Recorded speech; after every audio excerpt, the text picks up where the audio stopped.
Border पर are पार आज है संग्राम का शुक्रवार, और संग्राम का शुक्रवार हम इसलिए कह रहे हैं क्योंकि पिछली शाम और पिछली रात दिल्ली यूपी गाजीपुर बॉर्डर पर जितना बवाल हुआ, जहां पर आंसुओं के जरिए संजीवनी तलाशने की कोशिश की राकेश टिकैत ने जहां पर यह कहा कि मैं पानी छोड़ दूंगा, राकेश टिकैत ने जहां पर यह कहा कि मैं खाना छोड़ दूंगा, राकेश टिकैत ने जहां पर यह कहा कि अब तो महापंचायत के बाद ही बड़ा फैसला किया जाएगा। मुजफ्फरनगर में महापंचायत होने वाली है, लेकिन इससे पहले गाजीपुर बॉर्डर पर क्या बड़ा होगा, क्या बड़े किसान नेता की आज गिरफ्तारी होगी, इसी पर हमारी नजर बनी है। नमस्ते, मैं राशिद। बॉर्डर पर आर पार का दिन है और टिकैत की नई तकरार का दिन है।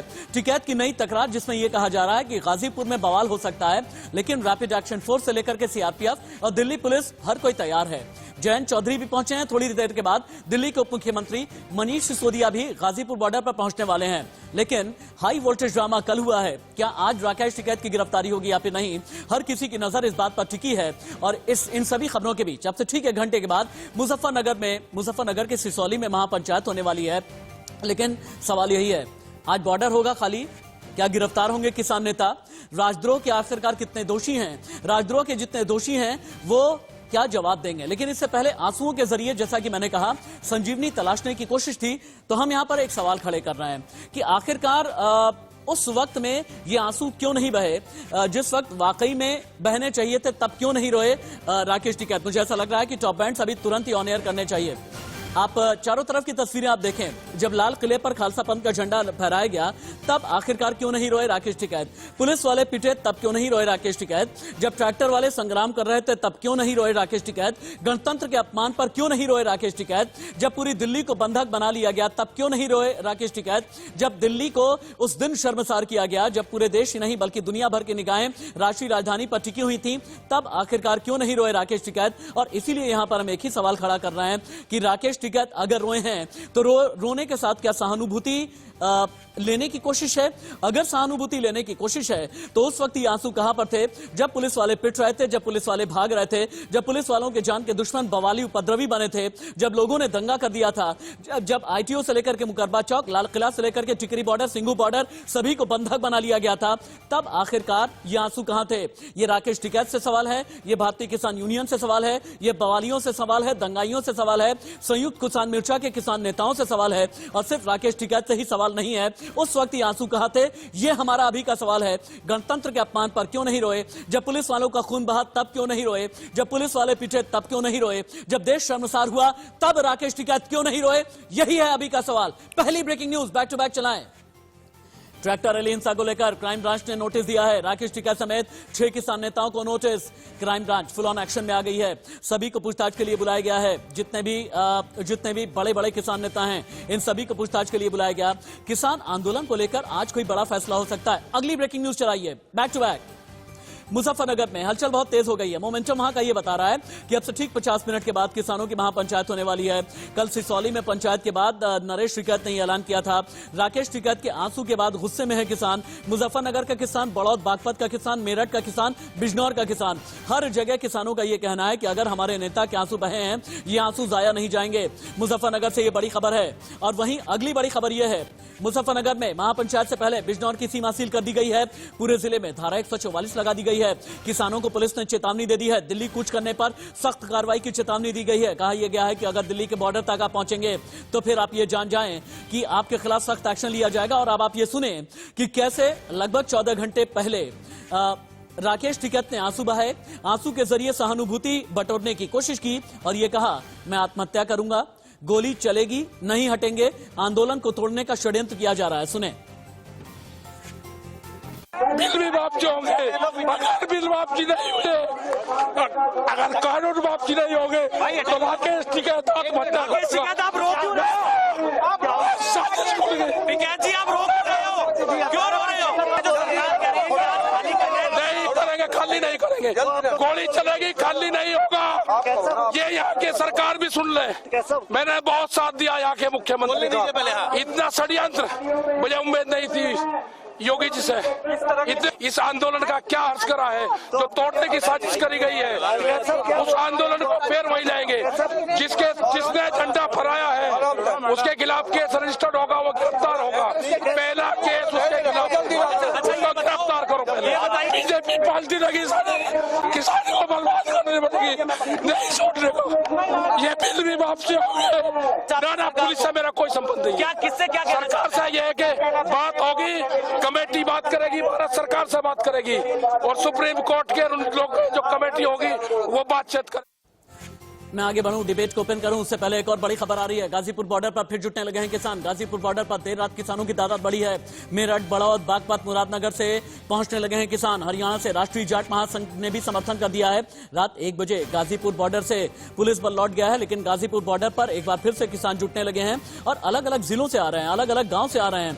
देर रात किसानों की तादाद एकाएक बढ़ने लगी है। मेरठ, बड़ौद, बागपत, मुरादनगर से पहुंचने लगे हैं किसान और इसी के साथ में वो आह्वान आपको सुनाते हैं, स्टेज का वो भाषण आपको सुनाते हैं जिसके जरिए भड़काने की कोशिश की गई। और राकेश टिकैत ने ये कहा था कि अगर यहां कुछ हुआ तो इसके जिम्मेदार पुलिस होगी और विधायक के लोग यहां पर घुसे हुए हैं और जिसके बाद रात भर में किसानों की तादाद बढ़ी है। सुनाया जाए। विधायक को पकड़ कर जाओ, यही इसकी हिम्मत है कि मतलब या तो उनको 15 मिनट में खाली कर दो विधायक जो यहाँ पर है, नहीं तो यही पकड़ के बंधक बना जाएगा। भैया गुंडागर्दी करनी याद होगी। अरे अगर विधायक नीचे है, अरे कैमरा नीचे करो, क्या बता दम एक बार जाइए नीचे। मतलब इतनी बड़ी गुंडागर्दी या तो हमसे कहा तो नहीं तो सारे विधायकों के घर पे जनता घोषणा करूंगा मैं। मतलब इतनी बड़ी गुंडागर्दी बातचीत चल रहा है, फिर यहाँ पर डंडा फिरवाने की कोशिश कर रहे, कोई गिरफ्तारी नहीं रहेगा। अगर यहाँ पे कुछ हुआ उसकी जिम्मेदारी पुलिस प्रशासन की होगी। डिबेट को ओपन कर देते हैं कि आज क्या होने वाला है। क्या शुक्रवार के दिन बड़ी गिरफ्तारी होगी या फिर नहीं? देशद्रोह के आखिरकार कितने आरोपी हैं, कितने दोषी हैं और देशद्रोह का ये आरोप कितना ज्यादा मजबूत है, हम इन सभी की बात करेंगे। डिबेट को ओपन कर देते हैं हम।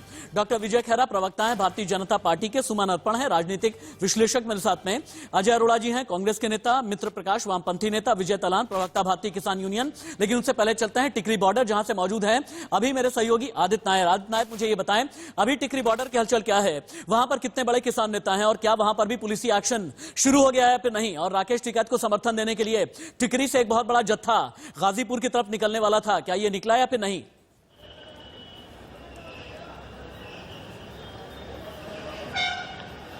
टिकरी से जो जत्था निकलने वाला था अभी तक तो निकला नहीं है गाजीपुर के लिए। जो राकेश टिकैत ने अपनी जी बिल्कुल जी, जो टिकरी बॉर्डर से यहाँ से जट्ठा निकलना था वो गाजीपुर के लिए, वो अभी तक यहाँ से निकला नहीं है। जो राकेश टिकैत ने अपनी रीइंफोर्समेंट बुलाई है वो उन्होंने खुद टीका गांव सिसौली से बुलाया है। और यहाँ पे अगर मैं आपको दिखाऊं तो यहाँ पे चाहे सीआरपी के पर्सनल हो, चाहे दिल्ली पुलिस के पर्सनल हो, यहाँ पे डिप्लॉयमेंट बहुत ज्यादा काफी बढ़ गई है और जो बैरिकेडिंग है वो उनको रीइंफोर्स किया जा रहा है। आज बीटिंग रिट्रीट है तो इसके लिए भी सिक्योरिटी यहाँ पे पूरे इलाके में बढ़ा दी गई है ताकि किसी तरीके से जो किसान है वो आगे बढ़कर वापस वो ना करें जो 26 तारीख को यहाँ पे देखने को मिला था। और इसके अलावा जो यहाँ पे भी किसान नेता है उनमें भी थोड़ी बहुत इस बात को लेकर अब बातचीत उठने लगी है कि चाहे एनआईए के समन्स हो, चाहे दिल्ली पुलिस के समन्स हो, इसको लेकर इन पे केसेस अब फाइल हो रहे हैं। पर इनका कहना यही है कि ये ना ही यहाँ से हटने वाले हैं, इनको यहाँ से चाहे गोली मार के हटाए, चाहे दोबारा आपके पास आऊंगा जहां तक भी आपका कैमरा जा सके, मुझे बैरिकेडिंग के पीछे तक ले जाकर के आप दिखाएं ताकि हम ये जान पाए कि आज टिकरी बॉर्डर पर क्या चल रहा है। थोड़ी देर के बाद आपको गाजीपुर बॉर्डर लेकर के चलेंगे, सिंगू बॉर्डर लेकर के चलेंगे। पीसीआर टीम जितना जल्दी हो सके मुझे गाजीपुर बॉर्डर के साथ में कनेक्ट करने की कोशिश करें। विजय तलान जी, मेरा पहला सवाल आपसे होगा, भारतीय किसान यूनियन आज क्या करने वाला है? सिसौली मुजफ्फरनगर में महापंचायत में क्या फैसला किया जाएगा और गाजीपुर बॉर्डर और बाकी जितनी भी जगह है वहां पर आप लोग क्या करने वाले हैं?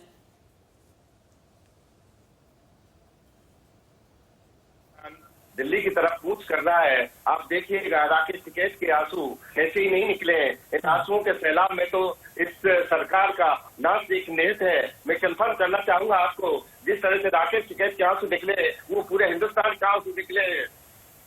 विजय तलान जी, ये आंसू तब क्यों नहीं निकले जब पुलिस वाले पिट रहे थे? ये आंसू तब क्यों नहीं निकले जब वाकई में अपमान हुआ था देश का? ये आंसू 26 जनवरी को क्यों नहीं निकले? ये बवाल के बाद क्यों नहीं निकले? इतने जज्बाती उस वक्त कैसे नहीं हुए? विजय तलान जी, ठीक है आप भी भावुक हो गए हैं विजय तलान जी, लेकिन आप लोगों के ये आंसू 26 जनवरी को कहां थे? ये बताऊंगा, ये कुछ सब तो सरकार के द्वारा एक षड्यंत्र के तहत भेजे हुए कुछ लोग थे। सभी किसानों ने ये कार्य नहीं किया था राकेश भाई। ये जो गिरफ्त किया है सरकार ने किया है, एक षड्यंत्र के तहत लोकतंत्र को खत्म करने की साजिश की जा रही है। हिंदुस्तान के इतिहास में ये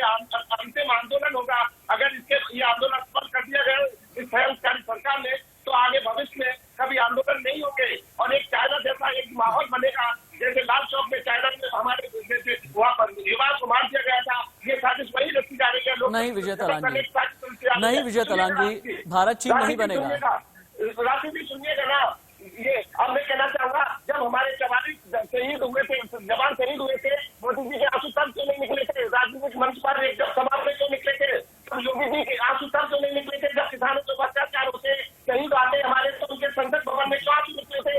ये इनके आंसू है, हमारे आंसू नहीं है। किसान के साथ गद्दारी कर रही है सरकार, इस गद्दारी को किसी भी कीमत पर हमने सवाल खड़े करने वाला है कि स्क्रीन पैनल तैयार किया है, वो शुरुआती वाला अनुभव एक बार स्क्रीन पैनल हम फिर से दिखा सकते हैं क्या, जहां पर हमने ये दिखाया था कि आंसू तब क्यों नहीं निकले। हालांकि अभी विजय तलान जी अपनी भावनाओं पर आप कंट्रोल रखें, अगर आप जज्बाती हो गए हैं तो फिर आपके जज्बात की इज्जत है, ऐसी बात नहीं है, लेकिन ये तस्वीर है जो मेरी टीम ने आज खासतौर से तैयार की है।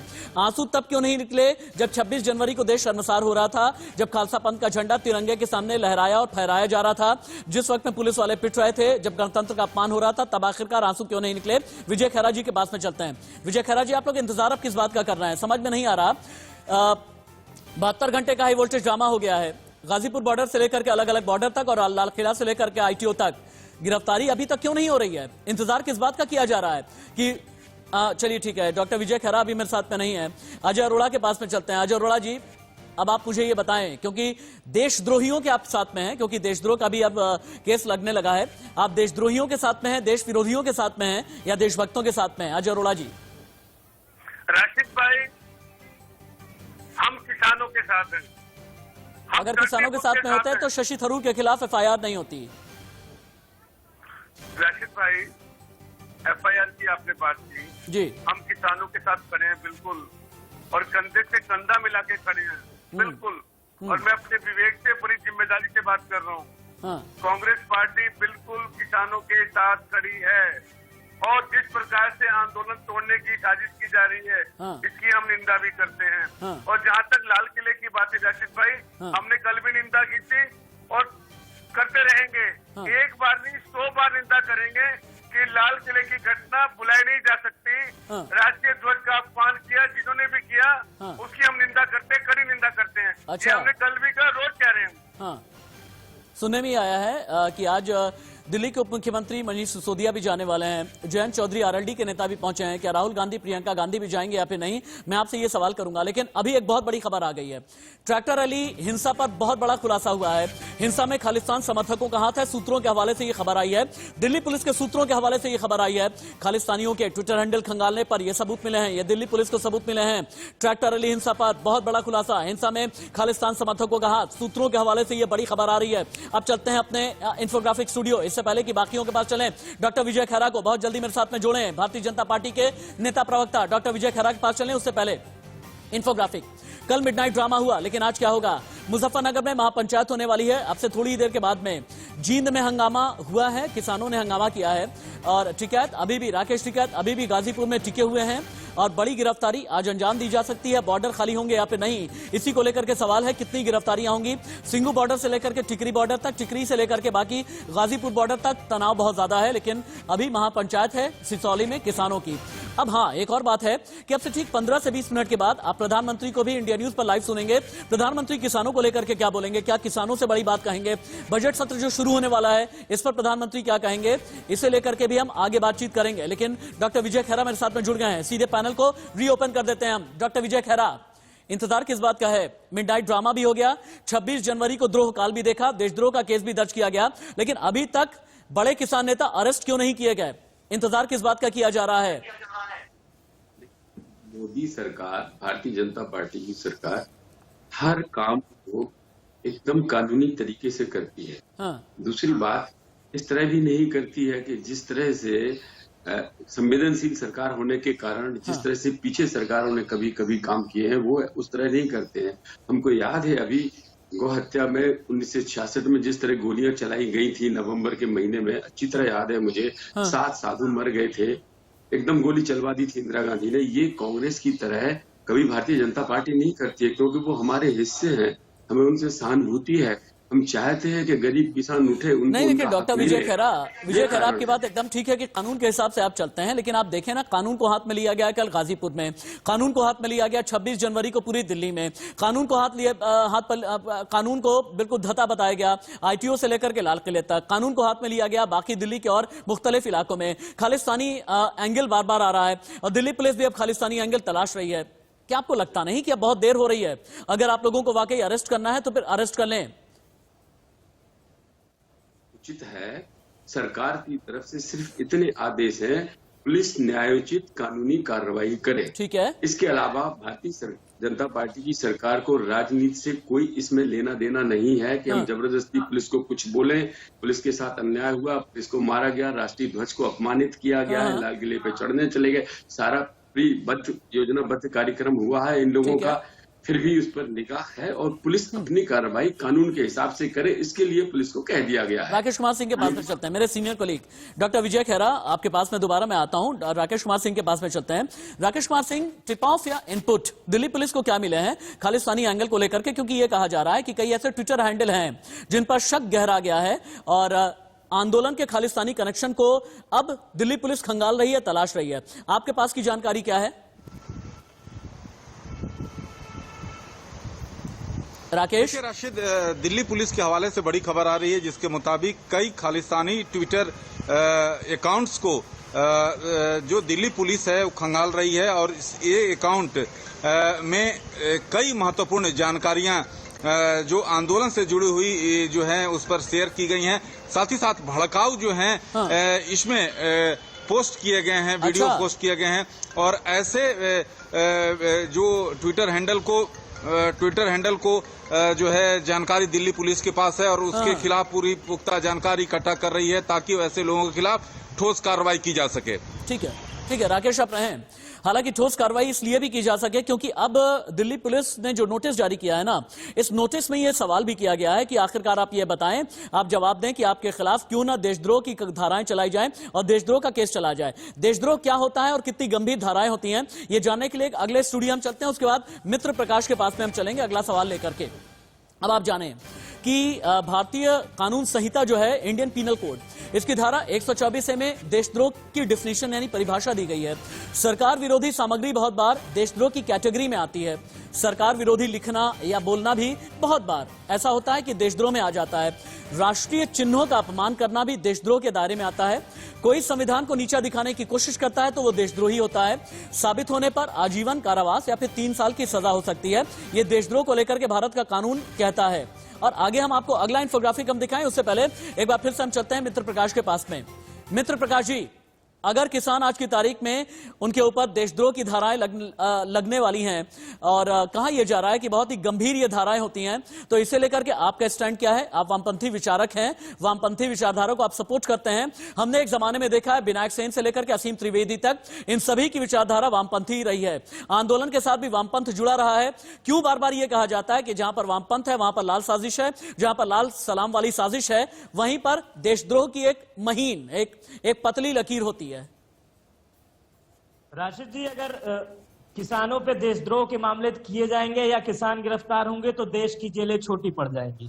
ये आपको मैं आश्वासन देना चाहता हूं कि देश की जेलें छोटी पड़ने वाली हैं अगर इस तरह का काला कानून या काला हरकत धमकी दे रहे हैं क्या सरकार ने की? धमकी दे रहे हैं आप देश को, देश के कानून को धमकी दे रहे हैं आप, देश के सिस्टम को धमकी दे रहे हैं आप? बिल्कुल। विद्रोह कर देंगे क्या? विरोध और विद्रोह में फर्क होता है, याद रखिएगा। विद्रोह कर, मित्र भाई, जो कानून मित्र प्रकाश जी, नैतिक अधिकारों की रक्षा नहीं करता है, महात्मा गांधी ने कहा था, सुनिए, जो कानून हमारे नैतिक अधिकारों की रक्षा नहीं करता है उसका विरोध करना हमारा नैतिक अधिकार है। और इस तरह का कार्य राजद्रोह नहीं होता है। राशिद जी, मैं आपको समझा देना चाहता हूँ। अच्छा। दूसरी बात जो बीजेपी के प्रवक्ता साथी अभी कह रहे थे, मैं उन्हें भी बताना चाहता हूँ सर, कि वो कह रहे थे कि भारतीय जनता पार्टी के लोग गोलियां नहीं चलवाते हैं। राशिद जी, उनसे सवाल करिए कि मंदसौर में जब 6 किसानों को इन्हीं पुलिस ने गोलियों से भून दिया था तब वो कहाँ थे?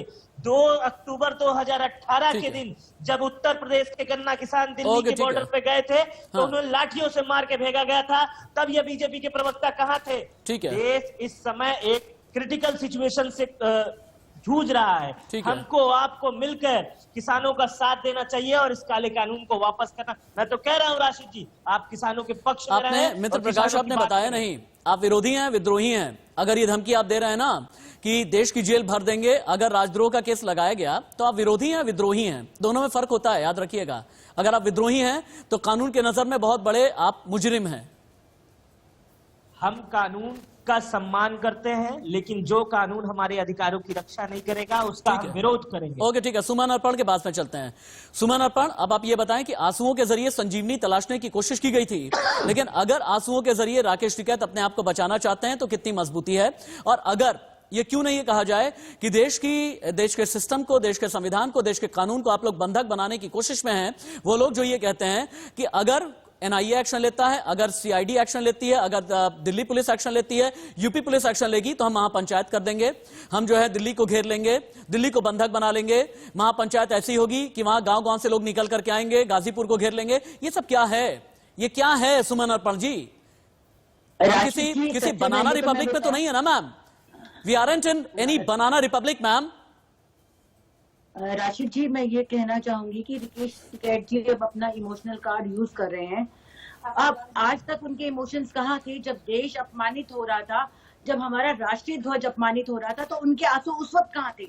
आज जब सारा देश स्तब्ध था, क्रोधित था, और हम अपनी राष्ट्रीय ध्वजा को अपमानित करके लाल किले पर चढ़ गए, तब उनके आंसू कहाँ थे? जो आज वीरों का हमारे बलिदान था, भगत सिंह जैसे वीरों का बलिदान था, क्या उनकी बलिदानी को हमने अपमानित नहीं किया? और मैं अभी ये प्रकाश जी की बात का जवाब देना चाहूंगी कि इन्होंने अपने फंडामेंटल राइट्स की तो बात कर ली। इन्हें अपने फंडामेंटल राइट्स तो मालूम है कि हमारे संविधान ने, जिस संविधान को आप सर्वोपरि मानते हैं कि आपको फंडामेंटल राइट्स मिले, तो आपकी फंडामेंटल ड्यूटीज कहाँ गई? ठीक है। क्या किसी भी पंथ का झंडा राष्ट्रीय ध्वज से बड़ा हो गया? आपको अपनी फंडामेंटल ड्यूटीज याद नहीं है, सिर्फ अपने राइट्स याद है। मित्र प्रकाश, जवाब दें। फंडामेंटल राइट्स तो याद है, लेकिन फंडामेंटल ड्यूटीज आपको क्यों नहीं याद है? संविधान से ऊपर थोड़ी हैं आप, संविधान से ऊपर आप नहीं हैं। We the people of India, याद रखिए मित्र प्रकाश। आंदोलन नहीं, विद्रोह। आंसुओं के जरिए संजीवनी तलाशेंगे, आंसुओं के जरिए आप ये सोचेंगे हाँ कि सहानुभूति मिल जाएगी। राशिद जी, क्या देश में इससे पहले कोई नहीं रोया था? मैं इसके पहले उस चक्कर में नहीं पड़ना चाहता हूँ। देश में बवाल काट करके कोई नहीं रोया, देश में बवाल काट करके कोई नहीं रोया।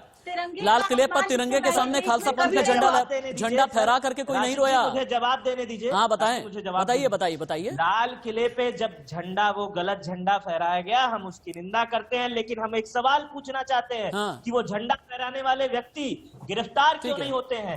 उस व्यक्ति की प्रधानमंत्री की बेडरूम में फोटो कैसे हुई? क्या आपकी प्रधानमंत्री के साथ बेडरूम में फोटो है मैडम? जो इस सवाल कर रही है, या एंकर महोदय, आपके प्रधानमंत्री जी के साथ बेडरूम में फोटो है?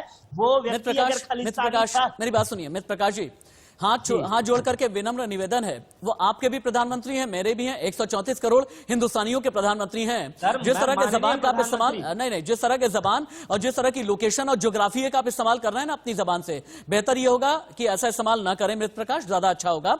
मेरे प्रधानमंत्री के लिए नहीं बोलने दूंगा। मेरे प्रधानमंत्री के लिए हल्की जबान नहीं बोलने दूंगा। मेरे प्रधानमंत्री के लिए हल्की जबान नहीं बोलने दूंगा। भारत के, हिंदुस्तान के प्रधानमंत्री के लिए हल्की जबान नहीं चलेगी।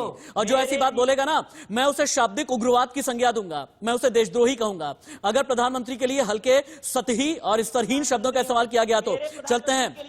एक मिनट रुक जाइए, रुकिए। शुभ्रा है गाजीपुर बॉर्डर से। शुभ्रा, क्विक अपडेट दें, विजुअल एलिमेंट आपको क्या नजर आ रहा है?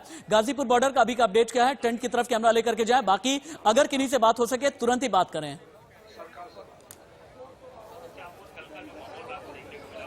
बिल्कुल मैं बात करूंगी, और यहाँ पर भीड़ बहुत ज्यादा बढ़ी हुई है और मैं मंच के ठीक सामने हूँ। सबसे पहले मंच की तस्वीरें आप देख लीजिए। यहाँ पर कुछ देर पहले प्रेस कॉन्फ्रेंस हुई है, जयंत चौधरी मौजूद हैं, राकेश टिकैत मौजूद हैं, लगातार मीडिया के सवालों का जवाब दे रहे हैं। लेकिन ये जो पूरा मामला है अब आंसुओं से कहीं ज्यादा बढ़ गया है राशिद, हमें इस तरह भी इसे समझना चाहिए, क्योंकि अब किसानों ने इसको नाक की लड़ाई बना लिया है और धीरे धीरे जो राजनीतिक दल है अगर वो मंच पर आना शुरू हो रहे हैं, बस एक ही सवाल कीजिए कि अब आगे ये लोग क्या करने वाले हैं? इतने लोग हैं, बस एक ही सवाल करें कि ये लोग क्या करने वाले हैं आज? नहीं, सवाल मैं बिल्कुल करूंगी, लेकिन पहले तस्वीरें आप देखिए कि कैसे हालात यहाँ पर जो है पहले की तरह होते चले जा रहे हैं, क्योंकि हम जब सुबह से यहाँ पर मौजूद हैं और उसी दौरान कई जत्थे किसानों के यहाँ पर पहुंच चुके हैं, और इस बीच यहाँ पर जो किसान है हम उनसे बात करने की कोशिश करते हैं। आज आप लोगों के सुन लीजिए, आप सुन लीजिए, आज आप लोगों के चेहरे पर बहुत खुशी लग रही है। कहां कहां से आप लोग पहुंचे हैं और आगे अब क्या आप लोगों का इरादा है, क्या रणनीति है? हम लोग हिसार हरियाणा से आए हैं और रात को 12 बजे चले थे, सुबह 9 बजे पहुंचे हैं। इस देश के अंदर मतलब एक तानाशाही चल रहा है। एक नेता को जिसने सारी जिम्मेवारी अपने ऊपर ले ली, उसको मतलब इतना गुमराह करके साजिश रच के उसके ऊपर ऐसे ऐसे आरोप थोपे जा रहे हैं जो मतलब अपनी आत्महत्या करने को मजबूर हो। कल की रात से आज की सुबह कितनी बहुत अलग है, हमें बहुत अच्छा महसूस हो रहा है। कल राकेश टिकैत जी के आंसू ने बहुत अच्छा काम किया है और उनसे भावुक होकर ही आज के दिन सारा हरियाणा उनका साथ देने के लिए के आंसुओं से यहाँ पर मजबूती की बात की जा रही है। डॉक्टर विजय खैरा, आप ये देख पा रहे होंगे कि ग्राउंड जीरो की रिपोर्ट ये बता रही है, जितने भी किसान अलग अलग जगह के आए हैं, पंजाब हरियाणा के भी आ गए हैं, पश्चिमी उत्तर प्रदेश के मुख्तलिफ इलाकों के भी आ गए हैं, इनका ये कहना है आंसुओं से बहुत मजबूती मिली है। आपको लगता नहीं कि आप लोग अब बहुत ज्यादा कानूनी एक्शन लेने में वाकई में लेट कर रहे हैं, खींच रहे हैं? अब अभी आंसुओं की ताकत आई है और ये आंसू अगर और भी ज्यादा बहे तो फिर ये सैलाब में अगर तब्दील हो जाएंगे तो कानून व्यवस्था और भी खराब हो सकती है। डॉक्टर विजय खैरा, हम किसी भी आंदोलन को कुचलना नहीं चाहते हैं। हम उस आंदोलन का जो भी हिस्सा है उनको समझाना चाहते हैं, उनकी समझ में आ भी रहा है। इसका एक उदाहरण 2-3 बातें सामने उभर के जो आई हैं, मैं बताना चाहता हूं। जैसे कल ही सुप्रीम कोर्ट में जो केस किया था कांग्रेस के सांसद ने, ठीक है, और सुप्रीम कोर्ट में उनको जो लताड़ पड़ी है, उन्होंने कहा साहब तो किसान परेशान हो जाएगा, एमएसपी खत्म हो जाएगी। तब सुप्रीम कोर्ट ने ये कहा, मुझे ये बताइए, चैलेंज करते हुए चीफ जस्टिस ने कहा क्या मुझे इतना बता दीजिए एमएसपी खत्म कैसे हो जाएगी, एक सेंटेंस मुझे बता दीजिएगा। और उसके बाद वो माफी मांग लिया। मैं ये कह रहा हूँ, ये बात सामने आ रही है कि किस तरह बरगलाया गया है किसानों को राजनीतिक पार्टियों ने। अब यहाँ पर एक और सवाल, अपनी बात पूरी करें। उभर के ये भी आ गई, एक दूसरी बात और उभर के आ गई, अब बिल्कुल जो कंफर्म होती दिखाई दे रही है कि खालिस्तान इस मूवमेंट में शामिल था और फंडिंग कर रहा था। अच्छा ठीक है, विजय तलान शायद जवाब देंगे। विजय तलान जी जवाब दें। ये खालिस्तानी एंगल और भी ज्यादा पुख्ता होता जा रहा है, मजबूत होता जा रहा है। और मेरा एक और सवाल है, गाजीपुर बॉर्डर पर बैठे हुए जितने भी किसान हैं उनका ये कहना है कि ये तानाशाही रवैया है। मेरा एक सवाल है, अगर 2 महीने से ज्यादा आपको आंदोलन चलाने दिया जिस सरकार ने, वो तानाशाह है? आप लोग तानाशाह हैं? जिन्होंने गणतंत्र पर कब्जा कर लिया, आप तानाशाह क्यों नहीं हैं? और जो अभी तक खामोश रहे और आपसे बातचीत करते रहे, वो तानाशाह हैं? या जिन्होंने बवाल किया, जिन्होंने बवाल काटा, वो तानाशाह हैं? तानाशाह कौन है, अराजक कौन है? बवाल काटने वाले तानाशाह हैं। जिन्होंने बवाल किया इनके खिलाफ सख्त कार्रवाई होनी चाहिए। और जिन्होंने ये कहा कि गोली चला दो, जिन्होंने ये कहा गोली चला दो, वो क्या है? राशिद जी, मुझे अगर सवाल करें तो जवाब भी लीजिएगा, मुझे थोड़ा सा समय दीजिएगा। जिस तरह से खैरा जी ने कहा था कि राष्ट्रीय संपदा का नुकसान करना, राष्ट्रीय झंडे का अपमान करना, राष्ट्रीय संपत्ति को नुकसान करना राष्ट्रद्रोह होता है। क्या राष्ट्रद्रोह तब नहीं होता जब सरकारी संपत्ति बेच दी जाती है, सरकारी संस्थाएं बेच दी जाती है? ये राष्ट्रद्रोह में नहीं आता क्या? सरकारी संस्था को बेचने का अधिकार है, सरकारी संपत्ति को बेचने का अधिकार है। सरकारी संपत्ति को नुकसान करके अगर उनके पर राष्ट्रद्रोह लगना चाहिए, बिल्कुल कहते हैं, लेकिन राष्ट्रीय संपत्ति जो बेच रहा है वो राष्ट्रद्रोह में नहीं आता क्या? ठीक है, ये हमारा जो भी आप अब तक जितने भी संस्थान बेचे गए उन पर भी कभी सवाल करिएगा। और आपको हम बताना चाहेंगे कि जो हम 65 दिन से लड़ाई लड़ रहे हैं उसको बिल्कुल पीछे नहीं हटेंगे। ये आंसू का सैलाब जिस तरह से आप देख रहे हैं ना, ये राकेश टिकैत के आंसू नहीं है, ये पूरे हिंदुस्तान के किसानों के, मसीहा के किसानों की लड़ाई लड़ने वाले के आंसू है। अच्छा, ये राकेश टिकैत के आंसू है, ये पूरे हिंदुस्तान के किसान के आंसू है। जब उनका एक आंसू गिरेगा तो नदियां बह जाएंगी आंसू की। ये धमकी क्यों दे रहे हैं आप? ये धमकियां आती क्यों दे रहे हैं कि एक आंसू गिरा तो नदियां बह जाएंगी, जेल भर देंगे पूरे दिल्ली का? अजय अरोड़ा जी, ये धमकी नहीं है क्या? अजय अरोड़ा जी, एक मिनट रुकिए, अजय जी बोलेंगे। अजय अरोड़ा जी बोले, आक्षेप और आरोप। अजय अरोड़ा जी, मुझे जवाब देने दीजिए। डॉक्टर खैरा रुके, डॉक्टर खैरा एक मिनट, बाकी लोग भी हैं। अजय अरोड़ा जी आप बोले। डॉक्टर खैरा और बाकी लोग भी हैं। डॉक्टर खैरा भी आते हैं आपके पास, बिल्कुल आएंगे आपके पास। अजय अरोड़ा जी भी हैं, काफी देर से बोले नहीं है। अजय जी बोले। जी, जो घटना गिरी 26 जनवरी के दिन, अच्छा होता राशिद भाई आज चर्चा करते सेना के शौर्य की, आज चर्चा करते उन शहीदों की, लेकिन सरकार की नाकामी, खुफिया तंत्र की विफलता या सरकार की नीयत, ये घटना लाल किले की रोकी जा सकती थी। 4 लेवल से लाल किले पे घुसा था, 4 लेवल से, और हजारों की संख्या में लोग पहुंचे कैसे? जैसे आज पुलिस प्रशासन सेना एक्टिव हुई है, 26 तारीख के दिन क्यों नहीं, गणतंत्र दिवस पर क्यों नहीं? नहीं, तो ये इसलिए नहीं ना, सुनियोजित था। इसलिए नहीं क्योंकि उस दिन कई ऐसे देशद्रोही थे जिन्होंने कानून को अपने हाथ में ले लिया था और ये गणतंत्र के गुनहगार हैं। इनके खिलाफ देशद्रोह का केस यकीनन चलना चाहिए। देशद्रोह के केस अभी तक कितने चले हैं ये हमें दिखाना चाहिए, उसके बाद हम हेडलाइन की तरफ बढ़ेंगे। हाँ, देशद्रोह के कितने केस हैं हिंदुस्तान में? आजाद भारत से पहले से लेकर के अभी तक हमारी एडिटोरियल टीम ने एक पूरी रिसर्च निकाली है। पहला केस ब्रिटिश सरकार ने महात्मा गांधी के खिलाफ इस्तेमाल किया था। वीकली जर्नल में ब्रिटिश सरकार के खिलाफ महात्मा गांधी ने जब आर्टिकल लिखा तब उन पर देशद्रोह का केस चलाया गया। अगला केस बिहार के रहने वाले केदारनाथ सिंह पर 1962 में देशद्रोह का केस चला। राज्य सरकार ने एक भाषण के मामले में यह केस दर्ज किया था। तीसरा केस 2010 में विनायक सेन पर नक्सल विचारधारा फैलाने का आरोप लगा। विनायक सेन को 16 अप्रैल 2011 को सुप्रीम कोर्ट से जमानत मिल गई थी। चौथा केस 2012 में कार्टूनिस्ट असीम त्रिवेदी के खिलाफ भी देशद्रोह का केस चला। असीम ने संविधान से जुड़ी भद्दी और गंदी तस्वीरें पोस्ट की थी। पांचवा केस 2012 में तमिलनाडु में 7000 ग्रामीणों पर देशद्रोह की धाराएं लगी।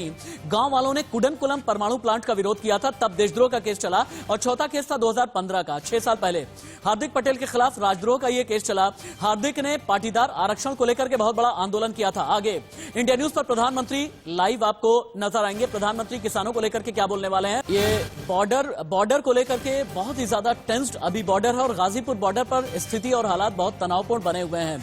लेकिन किसानों के प्रदर्शन के पहले जब गाजीपुर बॉर्डर बंद कर दिया गया है पूरी तरह से, NH24 और NH9 से ट्रैफिक रूट डाइवर्ट कर दिया गया है।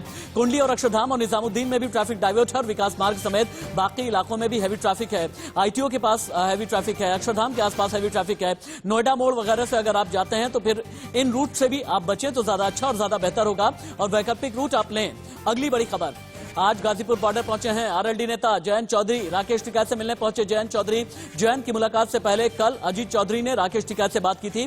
कल टिकैत से अजीत चौधरी ने फोन पर बात की थी और यह कहा था कि हम आपके साथ में हैं। जब राकेश टिकैत के आंसू निकले थे, जब राकेश टिकैत चीखे थे, चिल्लाए थे और यह कहा था कि हम नहीं हटेंगे चाहे तो गोलियां ही आप क्यों न चला दें।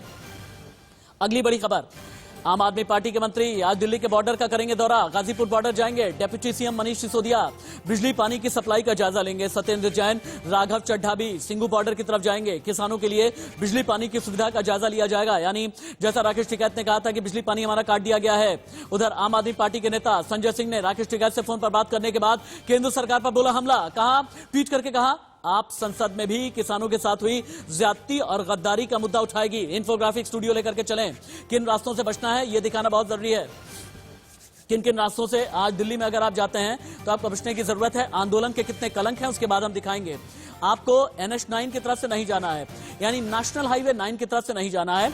वो नेशनल हाईवे 9 जो आपको एक तरफ ले जाकर के नोएडा मोड़ की तरफ कनेक्ट करता है, वो NH9 जो पीछे की तरफ आपको लालकुआं की तरफ कनेक्ट करता है। और अगर आप दाईं तरफ जाते हैं तो फिर इंदिरापुरम आ जाता है और बाईं तरफ अगर आप आते हैं तो फिर आ जाता है नोएडा का सेक्टर 62। यानी NH9 आपको अवॉइड करना है। आनंद विहार से आपको बचना है। अक्षरधाम की तरफ अगर आपको बहुत ज्यादा कोई जरूरत नहीं है तो जाने से बचें। नोएडा मोड़, Indirapuram, Lalkuan, crossing Republic. Indirapuram, Lalkuan, crossing Republic ये सारे गाजियाबाद के रास्ते हैं जो NH9 से भी कनेक्ट होते हैं और NH24 की तरफ से भी कनेक्ट होते हैं। इन सभी से आपको एक एक करके बचना है। और आप ट्रैफिक रूट भी इसी वजह से डाइवर्ट किए गए हैं। लोअर गिरा दिया जाए ताकि ये ग्राफिक अच्छे तरीके से दिख जाएं और हमारे दर्शक ये जान जाएं कि आज अगर आपको दिल्ली में ट्रैवल करना है और दिल्ली समेत गाजियाबाद और नोएडा की तरफ जाना है तो किन किन रास्तों से आपको असल में अपना बचाव करना है, अपनों का बचाव करना है। NH9, आनंद विहार, अक्षरधाम, नोएडा मोड़, इंदिरापुरम, लालकुआं, इन सभी जगह से आपको अपना बचाव करना है। लेकिन अगली खबर आपको दिखाते हैं आंदोलन के साथ में कितने कलंक जुड़ गए हैं। 26 जनवरी का कलंक तो जुड़ा ही जुड़ा था, लेकिन 26 जनवरी के बाद ऐसा जब लग रहा था कि आंदोलन शायद स्थगित हो जाएगा, तभी गाजीपुर में बवाल कर दिया गया। आपको याद होगा SFJ का नाम आया था, खालिस्तानियों का नाम आया था, सिख फॉर जस्टिस। SFJ का मतलब है शर्जील इमाम के पोस्टर लहराए गए थे। 26 जनवरी को बवाल किया गया है और इसके अलावा मोदी विरोधी नारे भी लगे हैं। लेकिन इन सभी खबरों के बीच में एक बार फिर से हम चलते हैं, अपने पैनलिस्ट को ओपन कर देते हैं। और डॉक्टर विजय खेरा जी, आप डॉक्टर खेरा, आप विजय तालान को जवाब देना चाह रहे थे, बोल सकते हैं अब आप। रहा था कि अभी इनको ठीक से देशद्रोह का ज्ञान भी नहीं है। पब्लिक अंडरटेकिंग्स को बेचा जाना या उसका प्राइवेटाइजेशन किया जाना, निजीकरण किया जाना कोई देशद्रोह बोलते हैं। नेशनल टीवी पे बोल क्या रहे हैं। हमारा तो ये पहले ही घोषणा पत्र में है कि मैं उन सब चरागाह जो ब्यूरोक्रेट्स और पॉलिटिशियन के अड्डे हैं, घाटे में चल रही जो पब्लिक अंडरटेकिंग है, 20 साल से जिन्हें भाई भतीजावाद के लिए भर्ती करने के लिए, नौकरी के लिए पाला जा रहा है, हम उनको छोड़ देंगे। सरकार का काम व्यवसाय करना नहीं है, ऐसा व्यवसाय करना जहां पर कोई नियम कानून न चलता हो, सारे पब्लिक अंडरटेकिंग इसी तरह चले, करोड़ों अरबों रुपए का लॉस हो रहा था। तो हमारा तो कहना ही है कि हम निजीकरण करेंगे इनका। इसमें देशद्रोह का क्या संबंध? कुछ भी बोल के आप कंफ्यूज क्यों करना चाहते हैं पब्लिक को? ये समझना चाहिए इनको। और जो मैं आपसे कह रहा था, कुछ बातें जो उभर के आई हैं, उसी में ये टिकैत साहब की बात भी है। कल वो एक बार ये कह रहे थे कि हमारा आंदोलन समाप्त हो गया, अब हमारा काम हो गया है, हम लोग वापस जाएंगे। फिर इनने पलटा खाया, कल कहने के चाहे गोली चले चाहे कुछ भी चले। वहीं पर किसान में इनके मुजफ्फरनगर में ही इनके भाई वगैरह सब इनके खिलाफ थे, वो किसानों के नेता थे वहां पर इकट्ठे। ये भी सामने आया है कि चुनाव लड़ने के बाद 10,000 वोट नहीं पाए, अपने क्षेत्र में भी बुरी तरह हार गए। किसानों के नेता ये नहीं है साहब। किसानों के नेता होते अगर तो अब तक ये बात संभल गई होती। इनके पीछे जो लोग राजनीतिक पार्टियां जो इसको चलाना चाह रही हैं, जिनका देश को डिस्टर्ब करने का एजेंडा है, वो एक मिनट रुक जाए। इंडिया न्यूज पर प्रधानमंत्री नरेंद्र मोदी लाइव। प्रधानमंत्री को इस वक्त आप देख पा रहे हैं।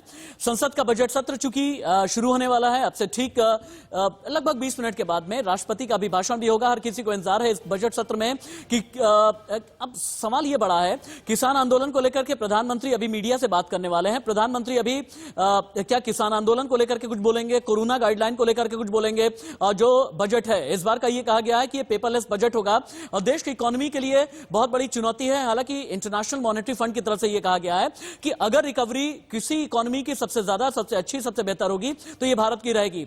इंडिया न्यूज पर प्रधानमंत्री नरेंद्र मोदी को अब आप लाइव सुनने जा रहे हैं। प्रधानमंत्री इंडिया न्यूज पर लाइव।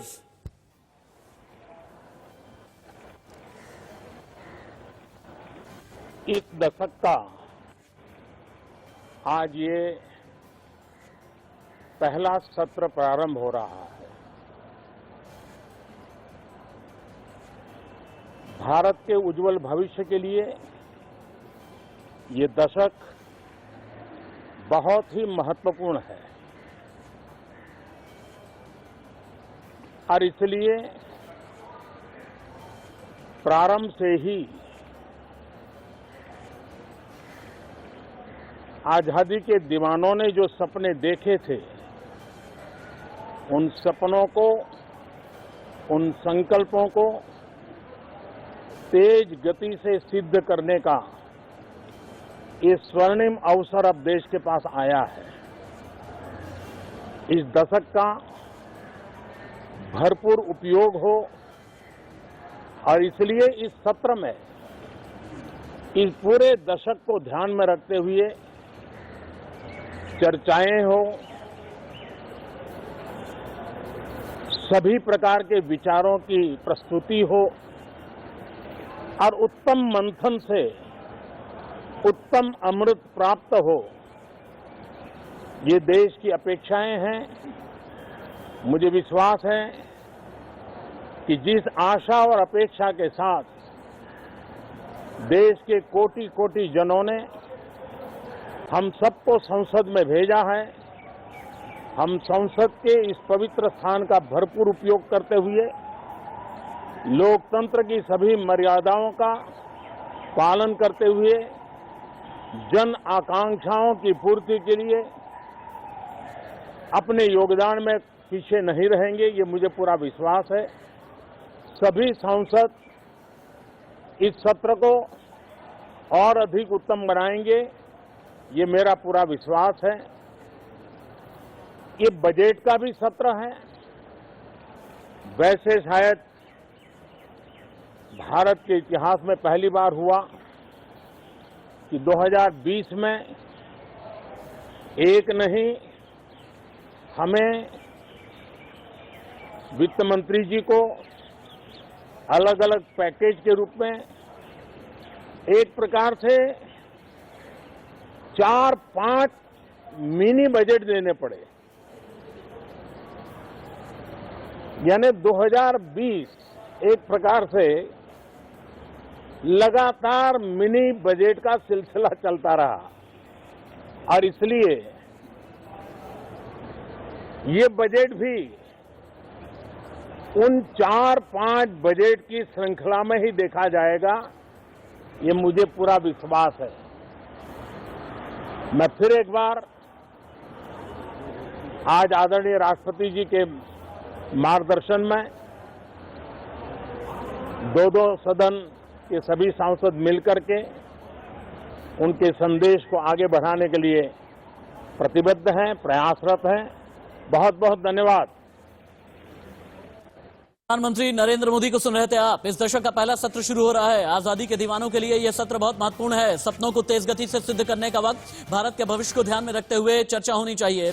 संसद के पवित्र स्थान का सदुपयोग होना जरूरी है। संसद का सत्र उत्तम होगा, ऐसा विश्वास है। और आप ये देखें कि अभी राष्ट्रपति रामनाथ कोविंद निकल रहे हैं। हालांकि उनके चारों तरफ ये घुड़सवार दस्ता है। संसद के बजट सत्र का पहला चरण आज से शुरू होने जा रहा है, यानी 29 जनवरी से शुरू होने जा रहा है। आजादी के दीवानों का सपना पूरा करने का समय है, ये प्रधानमंत्री ने अभी थोड़ी देर पहले बताया और कहा। 2020 में जैसे मिनी बजट का एक सिलसिला सा चल निकला। रायसीना हिल्स राष्ट्रपति भवन से लाइव।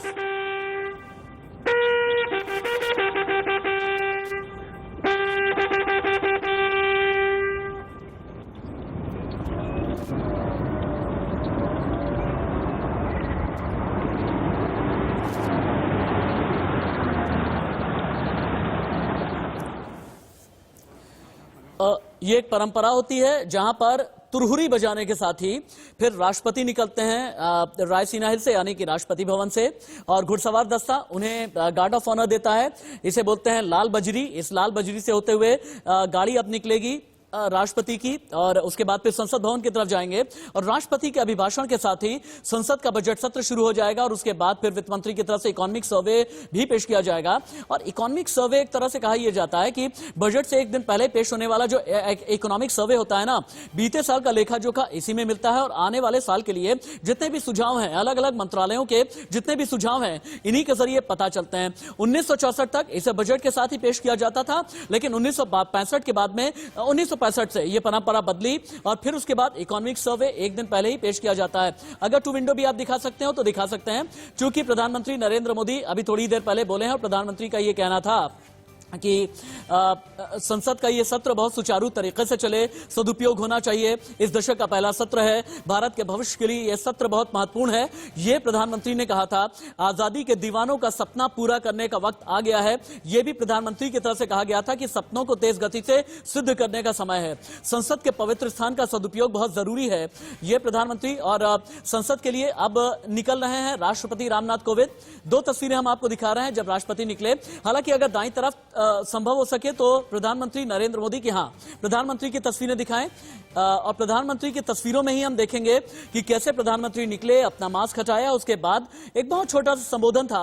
ये एक औपचारिकता होती है जब संसद का बजट सत्र ही नहीं बल्कि कोई भी सत्र शुरू होने से पहले प्रधानमंत्री मीडिया के सामने आते हैं और फिर अपना एक छोटा सा एक संदेश देते हैं। और प्रधानमंत्री ने आज ये कहा कि संसद का सत्र उत्तम होगा, ऐसा हमारा विश्वास है। अजय अरोड़ा जी, प्रधानमंत्री का ये विश्वास आप लोग कायम रखेंगे ना? मुझे ऐसा लगता है कि मल्टी विंडो ओपन कर देनी चाहिए। अजय अरोड़ा जी, तो हमारे सामने जब संकट आया तो भारत ने किस तरह से... अजय अरोड़ा जी सुन पा रहे हैं आप मुझे? जी हाँ बोले। राजीव जी, मैंने कहा जो प्रधानमंत्री जी ने बोला, संबोधन किया, और हम चाहते हैं कि देश के प्रधानमंत्री उस पर खरे उतरे। हाँ, हम उम्मीद करेंगे, मैं पॉजिटिव सोच के साथ बात कर रहा हूँ। हालांकि इससे पहले वो आज तक कभी पॉजिटिव नहीं हुए, कथनी करने में फर्क रहा। अरे अजय अरोड़ा जी क्या बात कर रहे हैं? लेकिन आज 5 मिनी बजट दे दिया 2020 में, आप कह रहे हैं कि पॉजिटिव नहीं हुए। और ठीक बात तो कही है प्रधानमंत्री ने कि 5 मिनी बजट दे दिया गया। जितने हम उम्मीद रखते हैं भारत की आवाम, उस उम्मीद में खरा उतरना चाहिए। हाँ। मैं पुनः अपील करता हूँ आपके चैनल के माध्यम से, हाँ। प्रधानमंत्री जो कथनी करने में बिल्कुल फर्क न रखें और जो बोले बजट ठीक तरीके से पेश होने देंगे ना अजय अरोड़ा जी? बजट तो ठीक तरीके से पेश होने देंगे ना? जी, आज तो संबोधन, आज तो हम बहिष्कार कर रहे हैं।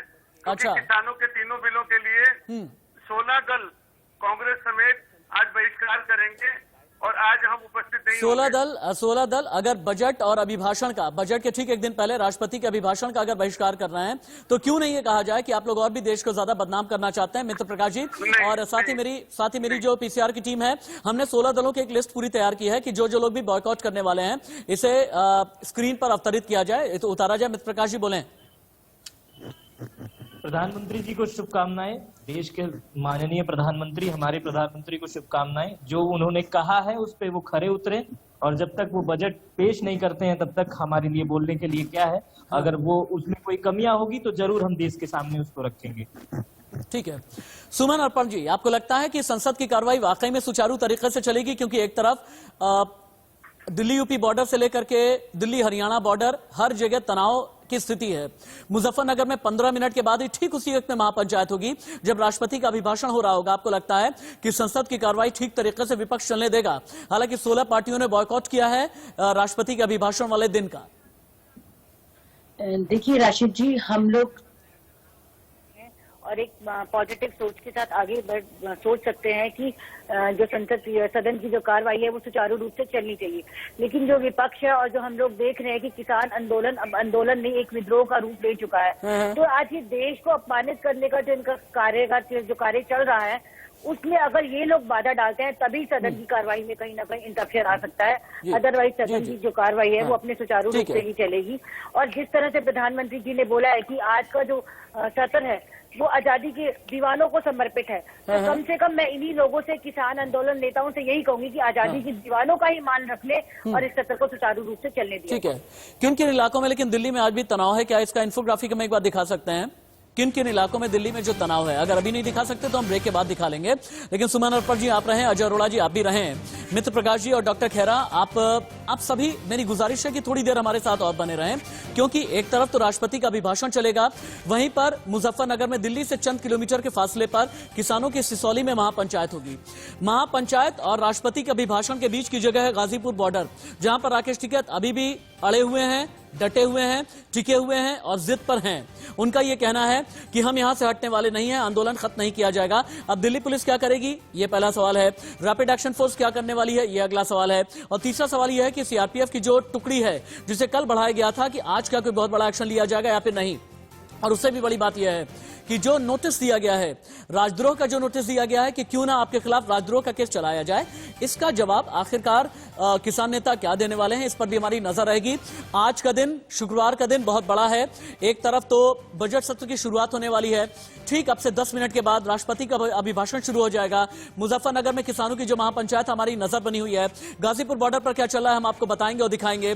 सिंघू बॉर्डर से लेकर के टिकरी बॉर्डर तक की खबर क्या है यह भी हम आपको बताएंगे। और दिल्ली पुलिस का एक्शन अभी तक कितना आगे बढ़ा है, यह भी इंडिया न्यूज आपको अपडेट करता रहेगा।